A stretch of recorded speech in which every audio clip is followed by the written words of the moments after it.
Now, analyzing both the opposition rallies in Western region and the one that happened in Thika, there is only one thing that can come out clearly, and that is a call for unity. What does that mean? The united opposition comprising of Rigathi Gachagua, Stephen Kalonzo Musyoka, Eugene Wamalwa, Fred Matiang'i, Martha Karua, so on and so forth, and the other side of Linda Mwananchi, which we have Sifuna, Bobu Owino, James Agri, Bob Orengo, and many other leaders. One thing is coming out clearly, that unity for them is something that they cannot wish away, because if they wish it away, then they are giving it an easier ride for William Samoei Ruto to gain power or gain a second term in office. Because as it is right now, all the cards, whether you are singing one term or two term already, you could see the masses building and the larger voice of the people. So it's either you are part of the struggle or you are not part of the struggle. I'm not telling you what to choose, but looking at these two scenarios, one, while President William Samoei Ruto, who is in power, wants to organize a rally, they have to use money, and a lot of it, into the tunes of millions. They have to hire school buses, they have to pay, they have to ferry persons who will attend the rallies, and also they have to pay them not less than 1,000 bob per head. Now, on this our side, we have organic crowds, and these organic crowds, now the government might play them into these suckers of divide and rule. How might that happen? You listen to some people saying that, if Edwin Sifuna goes to work with Rigathi Gachagua, then we are not supporting him. Others are like, if Rigathi works with this other side of the ODM persons, then we are not going to listen to him. Or if it is Gachagua on the ballot, then we don't want to vote. Let me tell you, Kenyans, one thing. That is the talk that this narcissist government wants you to play. And that is the kind of the game they really love. It is the tune they want you to dance to. Because for a long time, I've always been telling you this theory of a majority who are disorganized. We call it complex disorganized majority, and also a simple organized minority. As it is right now, William Samoei Ruto has a simple organized minority that he is sure he's gonna get the votes. Now, with your majority, he wants to create rifts. Look at them. Twitter accounts or the hashtags that are being sponsored every day to try and diminish the opposition side. They want to make sure that Rigathi Gachagua with Malala are done. They try to sponsor a propaganda with regards to that. It never made the light of the day. They tried to bring enmity between the principles of the united opposition, who are now calling themselves the United Alternative Government. They try to paint a picture in Linda Mwananchi movement that Edwin Sifuna and Babu Owino are struggling for who is on top of the other. It didn't make it.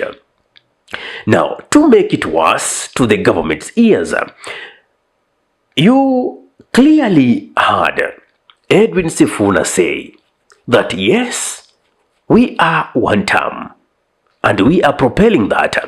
But if we go by ourselves, we might remove Ruto in power at 2 p.m. If Rigathi Gachagua and the United Opposition team goes by themselves, they might remove William Samoei Ruto in power at 2 p.m. But if they unite together, they are going to remove Ruto in power at 6 in the morning. That is a metaphor. That is a figurative language that was being used there. Not that in real sense, if they run alone, they're going to remove Ruto on power. It means you will delay the process of removing Ruto in power. And in delaying it, anything can happen, which means Ruto sustaining that power Now the 2 p.m. is a hypothetical time, meaning a reign that is extended. But when it's around 6, it's a new dawn, meaning you are ushering a new dawn. So these political talks, don't just take them at face value, always dig deeper. And here I'm telling you, the majority are fed up with this government. It's not about the increment of taxes. It's not about state-sanctioned abductions. It's not about extrajudicial killings. The life of the common mwananchi is being pondered, is being made to be so difficult. The only opportunity that they have is to unite and do a Kibaki moment, like it happened back in 2002, whereby there were majority who are rallying behind Kibaki, and Moi had no choice but just to leave power after the elections. So a Kibaki moment needs to be emancipated right now as it was back then. And it can only be done if Edwin Sifuna, James Agribob Orengo, Babu Owino, Rigathi Gachagua, Fred Matiang'i all sit down and come up with a single candidate who will face out Ruto and the running mate. Then they throw their support behind that candidature. Because if you divide these votes, at the end of the day, when you combine them, you will realize they are more than that of the incumbent, who currently is William Samoei Ruto. So, being a narcissist government, they will try to feed on your negativity. They will try to drain you because that is what they feed on.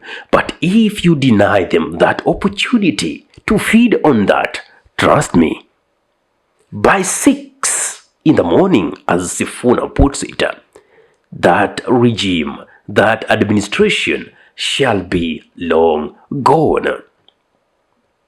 Look at the scandals. Look at these strategic placements of confusion, distractions happening in, day out. That is not a coincidence. All these are well orchestrated strategies behind the cameras, behind those locked doors in State House with the cabinet. It is called a dead cat theory that is dropped to you, such that when you are focusing on these, something else comes. When you run to talk about these, something else comes. Then comes the entertainment part, because they know Kenyans ni watu wa kupiga sherehe. At the end of the day, let that vote of yours count. So, the analysis I'm telling you is the factor of unity that can never be wished away. It's only if these two fractions combine and consolidate their energy, then shall we say we are ready to change this nation. We are ready to make history a one-term president. Ahmed Khalif is my name for the unscripted talks here in Dub Radio. What's your take on this? Give me your thought. If you love content of this nature and you're watching from my YouTube channel, kindly subscribe and press the notification button, so anytime that we are live or we upload content of this nature, you'll be the very first person to be notified.